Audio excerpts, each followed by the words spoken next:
Foreign Affairs and East African Cooperation, and the whole team, management and the team from the ministry.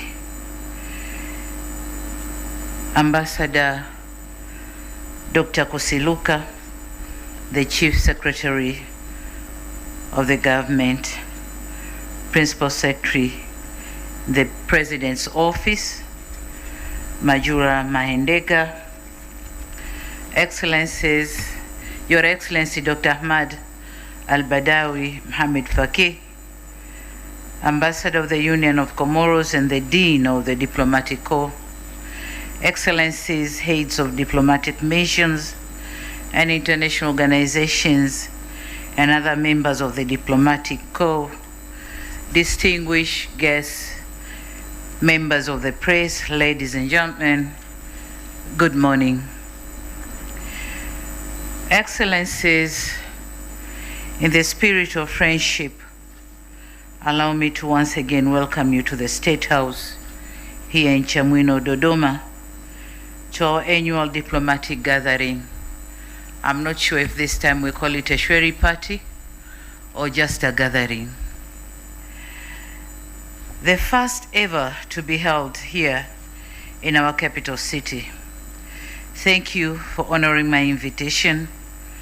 And as we begin 2026, I extend my warmest wishes for the new year to you and the global leaders you present. I'm aware that there are high commissioners, ambassadors, and representatives of international organizations who have joined the diplomatic community since our last gathering. I warmly welcome you and assure you of my personal and the government's full support during your tour of duty in the country. Excellencies, we meet at a time when the international environment remains complex. Conflicts persist, economic uncertainty continues to affect many societies, and climate shocks are increasingly frequent and disruptive. In such a world, Tanzania remains firmly convinced that dialogue, cooperation, and multilateral solutions are indispensable, and the value of diplomacy is not ceremonial, it is essential. The past year has been impactful and one of profound transition, not only for us, but for our neighbors and allies. In memoriam, we pause to honor the prominent global icons who have passed away this last year. Their contributions to development will forever be etched in our history. We extend our deepest condolences to their nations while their legacies challenge us to lead with greater purpose. On the other hand, we have witnessed the wind of change, and we have watched with keen interest the various elections across our continent. We congratulate the newly elected governments in our brotherly nations. Tanzania stands ready to work with these new administrations to strengthen African Union's vision of an integrated and prosperous continent. We note with satisfaction the prevailed democratic resilience across the globe. Despite our own challenges, we celebrate the peaceful transition of power seen in friendly nations abroad, including some of your own countries.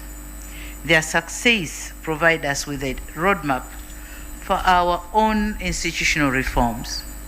As you are aware, diplomacy is deeply rooted in mutual respect, and I wish to take this moment to extend my warmest congratulations to all nations celebrating their national days this month. Tanzania celebrates with you. Your progress inspires our own, and your friendship is a pillar of our foreign policy. Excellencies, the past year was a significant chapter in Tanzania's journey. Economic diplomacy remained central to Tanzania's foreign policy, with government's efforts focused on attracting investment, strengthening public-private partnerships, and expanding priority sectors to drive economic growth, create employment, and promote inclusive development. My administration remains committed to further unlocking our economy by, among other things, empowering the private sector. Looking ahead, we'll pay particular attention to the blue and green economies, logistics, manufacturing, and digital landscape. Furthermore, we are eager to harness our extractive sector, including natural gas, iron, steel, and critical minerals to drive national development. Excellencies, as you are aware, we successfully conducted our 7th democratic election, achieving a milestone with nearly 44% women representing in the National Assembly, and the election was solely financed through domestic resources. This underscored national ownership, institutional maturity, and the government's commitment to self-reliance in managing democratic processes. Despite these remarkable achievements, with heavy hearts, we acknowledge the challenges of the unrest and violence on the election day and shortly thereafter. Our response was essential to maintain constitutional order and ensure safety of all citizens and diplomatic community. To our partners in the diplomatic community and the foreigners residing here in Tanzania, I express my sincere sympathy for the uncertainty, service disruption, and internet shutdowns you experienced. I assure you, we remain vigilant to ensure your safety and prevent any repeat of such experiences. Excellencies, and lastly, pledge to establish a Truth and Reconciliation Commission to proceed our new constitution process. My administration is resolved to use this second term to repair, rebuild, and renew our nation. To my fellow Tanzanians, the discord we witnessed is not who we are. It's not at all. To our international partners, we recognize that stability is the currency of diplomacy. Today, I plead that our path forward will be paved with the stones of justice, dialogue, and a renewed respect for the democratic process. And in this regard, allow me to quote philosopher Søren Kierkegaard, who once said, "Life can only be understood backwards, but it must be lived forwards." In this context, as a country, we understand the mistakes of our past, but our eyes are fixed firmly on the future. Excellencies, Tanzania remains one of the Africa's fastest growing economy, with almost 6% GDP growth and inflation maintained at a stable 3.3%. In addition, the national debt continues to be sustainable, with a debt to GDP ratio currently standing at 48.2%, below the threshold of 55% for low-income countries.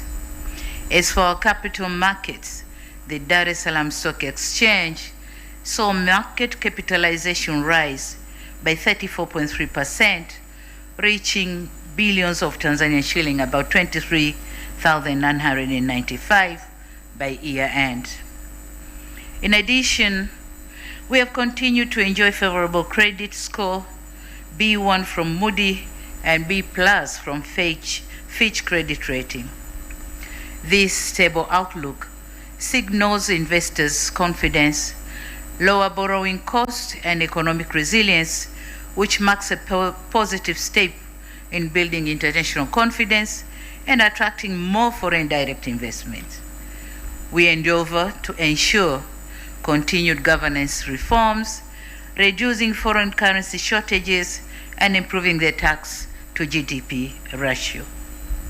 The favorable credit ratings and stable economic outlook led to registration of 927 new investment projects by December 2025, with a combined value exceeding $11.09 billion, representing a significant 19.03% increase compared to the previous year.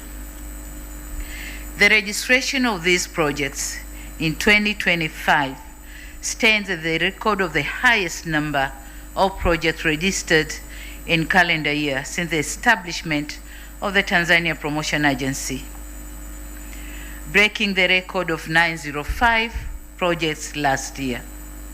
On these 927 projects, 66, equivalent to 7.12%, are expansion projects demonstrating sustained confidence by existing investors in Tanzania's growth trajectory and its investment climate. Collectively, the 927 projects are expected to generate more than 162,895 new jobs for Tanzanians, while foreign direct investment (FDI) remained robust. Local investors' participation also remained strong, with 288 projects, equivalent to 31.07%, expected to be implemented by domestic investors, reflecting growing confidence among Tanzanian entrepreneurs. To our investors, we pledge to ensure the existing and new investments are protected and secured. On the other hand, in 2025, we continued with our industrialization journey, and we have experienced a rise in key economic sectors. The leading sectors include agriculture, of which its productivity continued to grow, with the food self-sufficiency ratio standing at 120% in 2024-25, reflecting a growth of around 3.2% over the period.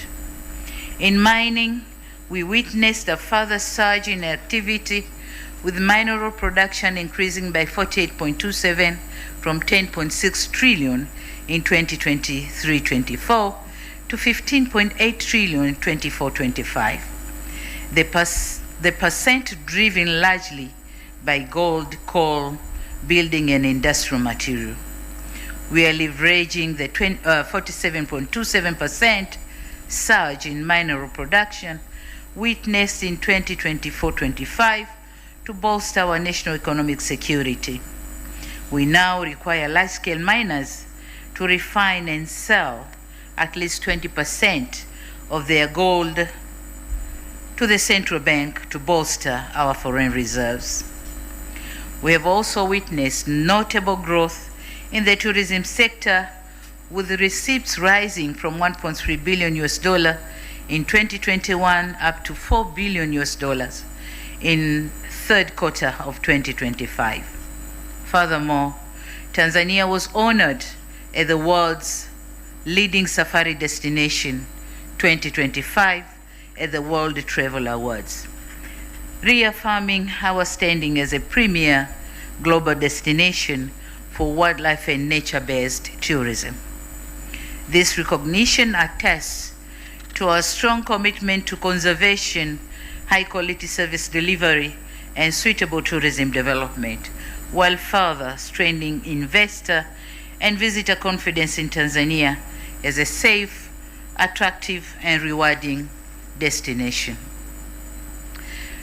To further promote tourism, trade, and connectivity across the African continent, Air Tanzania expanded its route network in 2025 to key destinations and supporting the growth of intra-African tourism. We remain focused on expanding our connectivity, accelerating infrastructure development, and diversifying tourism offerings as we position Tanzania as a regional hub for tourism, trade, and logistics in Africa.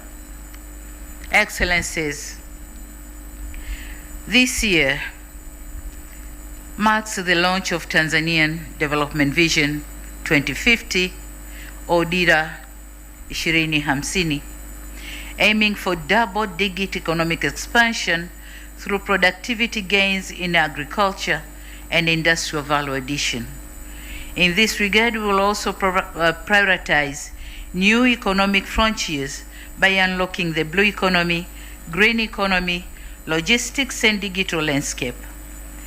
Key focus will also be placed on harnessing natural gas, and our efforts will be geared toward the finalization of the $42 billion liquefied natural gas project, which will position Tanzania as a major player in the global energy market.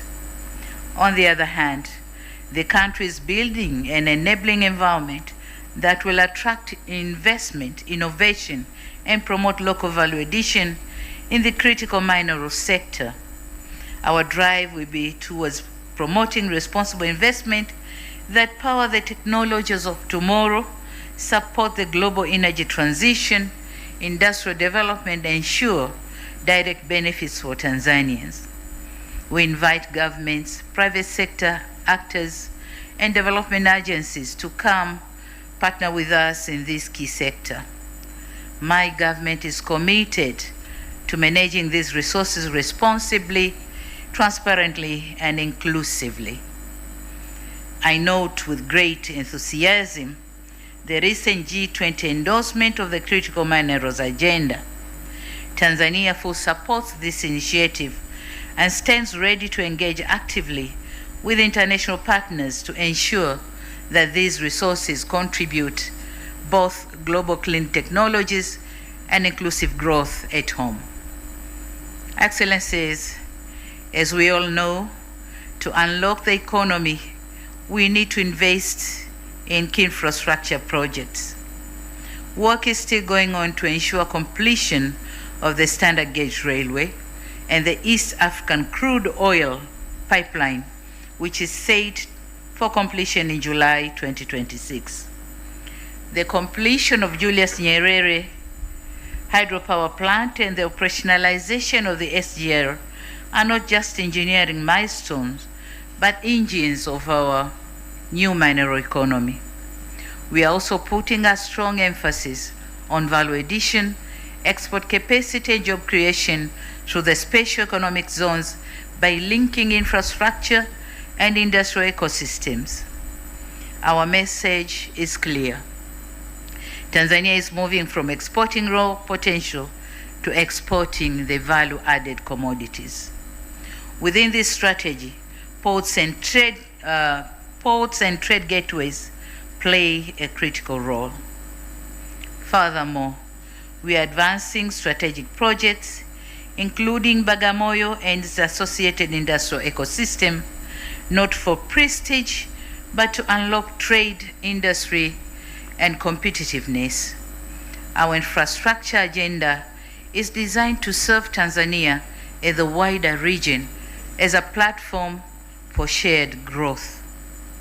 Excellencies, as our economy diversifies and scales, human capital remains at the heart of our development strategy and the ultimate guarantee of our national resilience. Tanzania youth are the heartbeat of our 10% growth target. Vision 2050 has set a clear path to their prosperity. We moved beyond rhetorics by establishing the Ministry of Youth under my office, a strategic move to institutionalize their energy and directly integrate them into $1 trillion economic vision. We now invite the international community to partner with us in transforming this youthful passion into skilled human capital, and that will drive our national transformation.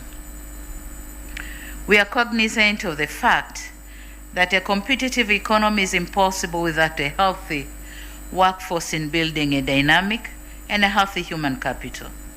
Tanzania fundamentally transitioning from a reliance on health aid toward a strategic focus on health investment. As a core pillar of our 2026 foreign policy, our vision for $1 trillion economy is inseparable from our rollout to universal health insurance and resilient medical infrastructure.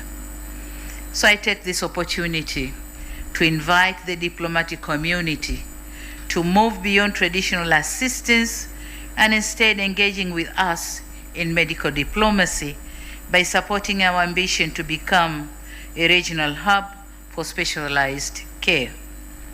We intend to leverage the high reputation of institutions like Jakaya Kikwete Cardiac Institute to attract both medical as well as sustainable tourism.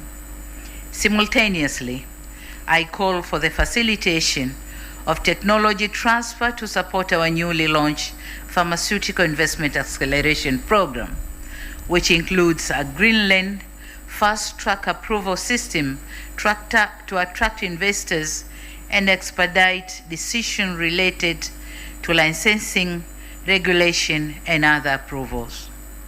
We welcome investors to come and establish local manufacturing plants so as to drastically reduce our dependency on imported essential medicines. Excellencies, climate resilience is equally centrally to our agenda. To us, climate action is not an abstract debate. It is a development and security imperative. It is a development and security imperative to take a lead in green diplomacy. We'll operationalize our carbon credit market and our national clean cooking strategy to ensure that our transition to a green economy is both inclusive and gender responsive.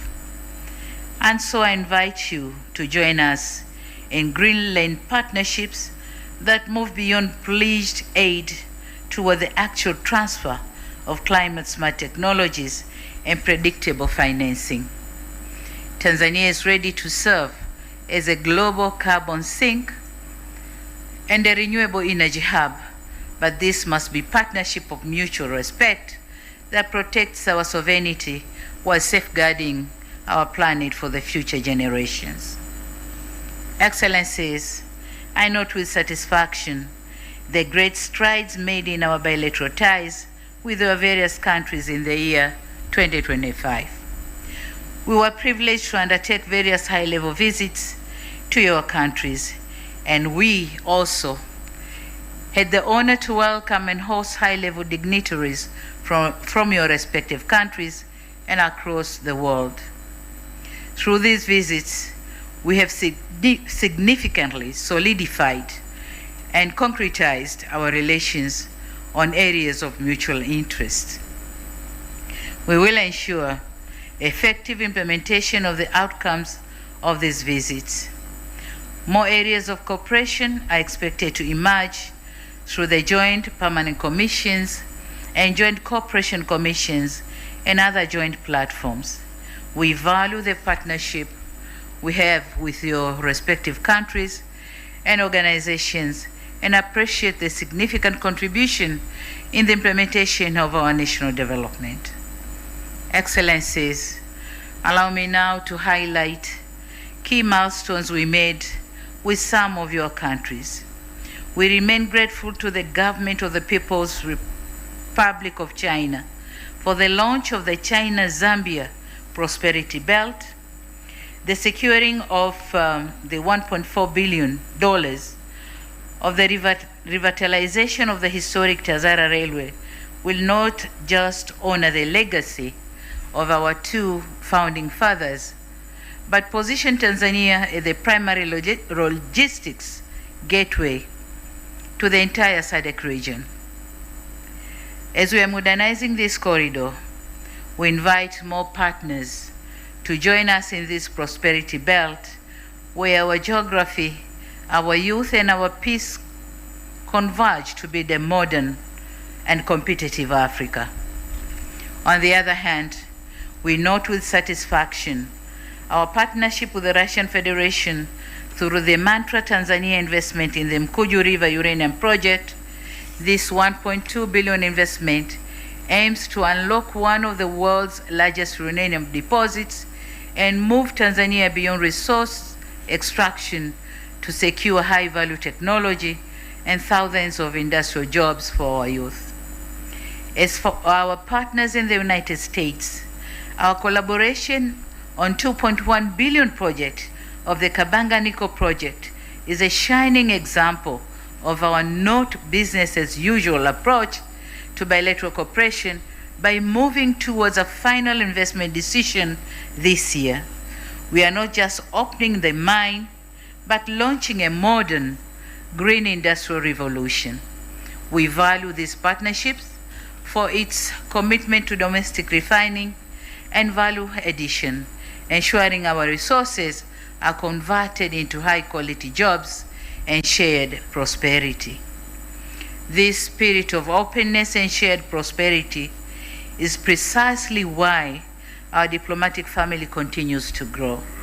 We warmly welcome the Slovak Republic and Republic of Hungary to the Tanzanian diplomatic community, as the opening of their full-fledged embassies in Dar es Salaam marks a significant milestone in our commitment to deepening economic diplomacy and expanding strategic partnership across European continent. In this respect, through you, Excellencies, Ambassadors, and High Commissioners, on behalf of the Government of Tanzania, I wish to extend our sincere gratitude to your governments for the unwavering support that facilitated smooth bilateral engagements. Excellencies, fostering regionalism is one of the key principles of our foreign policy. We firmly believe in and appreciate the role of regional and sub-regional organizations in addressing regional challenges, be it development or peace and security challenges. As the host of the East African community, we remain committed to the East African Vision 2050, and we will continue to champion the Common Market Protocol and the promotion of Kiswahili as a regional lingua franca. Tanzania has successfully moved from a position of cautious protectionism to one of proactive leadership, facilitating free movement of goods, labor, and services that underpins the 2026 goal of a more unified and competitive East African cooperation. Excellencies, as founding member of SADC, our role in the region will continue to be defined by a resolute commitment to collective security and the principle that regional development is impossible without peace. Tanzania can be viewed as a consensus builder for its pivotal role of successfully hosting the landmark joint EAC SADC summit in Dar es Salaam to harmonize fragmented peace processes into a single cohesive African-led framework. This summit sent a clear message that just as our challenges are shared, so must be our solutions, reaffirming the mantra African solutions for African problems. Excellencies, on the continental stage, Tanzania's voice has never been more vital. As the third vice chairperson of the African Union and a member of the African Union Peace and Security Council over the past 4 years, the United Republic of Tanzania has played an active and constructive role in shaping Africa's governance and peace and security architecture. Guided by a long-standing tradition of Pan-African solidarity and responsible multilateralism, Tanzania has consistently championed diplomacy, inclusive dialogue, and African-led solution as the most effective pathways to conflict resolution, social cohesion, national unity, and lasting stability. Through principled engagement in council deliberations, calm and balanced diplomacy, and steadfast respect to constitutional order, Tanzania has contributed meaningfully to timely responses to conflict and emerging security challenges, thereby enforcing or reinforcing the credibility, unity, and effectiveness of African Union Peace and Security Council in advancing a peaceful, secured, and resilient continent. Excellencies, in addition, we are using our mandate in the AU Bureau to drive the second 10-year plan of Agenda 2063, specifically focusing on African Free Continental Trade Area, full implementation and the global elevation of Kiswahili as a tool for trade. In leveraging the African Continental Free Trade Area, Tanzania continues to engage in trade activities, whereas we have recorded positive balance of trade through the African Continental Free Trade Area Guided Trade Initiative. Also, as the champion of women and youth in trade and the African Continental Free Trade Area, I call upon the international community to support the financial inclusion agenda for women and youth to facilitate their involvement in trade. On multilateralism, Excellencies, we are meeting at a time when the global architecture of cooperation is under strain. Growing unilateralism threatens the bypass the very institutions that have maintained global peace for decades. Tanzania's response to this trend is clear. Multilateralism is not optional, it is essential.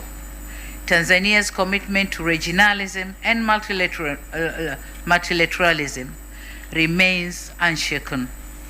In an area of growing unilateralism, we believe multilateral platforms are the only way to balance interests and coordinate actions for the global good. In 2025, we utilize every multilateral platform to advocate for a more equitable global financial architecture, refuse to be mere spectators in debates that affect our sovereignty. We use our voice to urge the global powers to ensure that the rules of the international system work for many, not just for the few. Excellencies, the year 2025 also carried special significance for the international community as the 80th anniversary of the United Nations. For Tanzania, this milestone was not merely commemorative. It was an opportunity to reaffirm our enduring faith in multilateralism, international cooperation, and the founding principles of the United Nations. In our engagement at the United Nations during this anniversary year, Tanzania underscored a clear message that the credibility and relevance of the multilateral system must be preserved through equity, inclusiveness, respect for international law, and meaningful reform, particularly to ensure that the voices and interests of developing countries are fully reflected. Tanzania reaffirmed that peace, development, and human dignity are inseparable, and that global challenges demand collective, rule-based solutions rather than unilateral actions. Excellencies, it is undeniable that Tanzania's outlook on the global scene in 2025 was both prospective and challenging. In the year 2026, our voice will be raised to offer solutions, and our efforts will be concerted to resolve challenges. We'll do so guided by our traditional tenets of promotion of peace and stability, good neighborliness, adherence to the principle of non-alignment, non-interference in domestic affairs of other countries, upholding human rights, including the rights to development, and promoting regionalism and multilateralism. Tanzania will therefore not seek to take sides in a divided world, but rather will seek to build bridges that will bring the world together. Our commitment is towards a world governed by law, not by force. Excellencies, It will be remiss of me if I do not appreciate the support rendered by your respective governments to various candidatures of Tanzania in different organizations whose elections was held in 2025. Moreover, in advancing our cultural diplomacy, Tanzania continues to champion the promotion of Kiswahili as a unifying language that connects peoples, culture, and economies across borders. A particularly historic milestone was reached last year with UNESCO's decision to recognize Kiswahili as one of the official languages of its General Conference.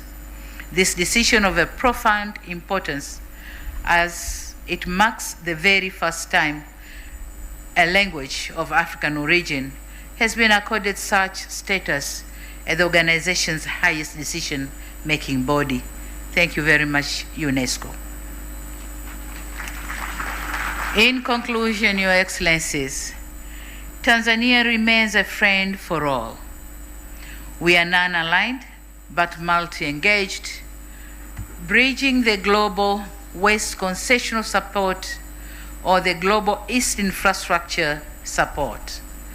We seek sovereign pragmatism and engage in partnership that respect our autonomy while delivering mutual prosperity. The United Republic of Tanzania is focusing on its future. We seek trade, not aid, technology transfer, not technical assistance. We welcome collaboration in de-risking projects through development financing institutions, export credit, blended finance, and risk insurance. We encourage deeper private sector linkages and strong people-to-people ties through education, skills partnership, and cultural cooperation. We are building a nation that has learned from its past and focusing on its future. I urge you to look beyond the headlines of the past months and see the structural reforms we are undertaking. Our doors are open, our policy is clear, and our resolve is firm. Let us move from dialogue to delivery and from shared intent to shared impact. Let us build together for global prosperity. I end my remarks as I began by wishing you, your families, staffs, governments, organizations, a happy and prosperous New Year 2026. May I now request you to join me in a toast.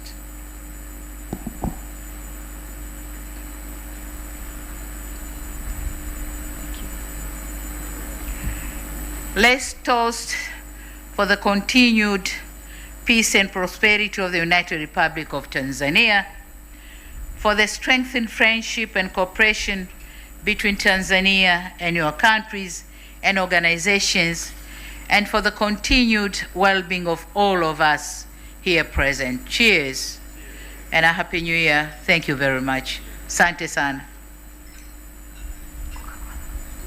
Coca-Cola.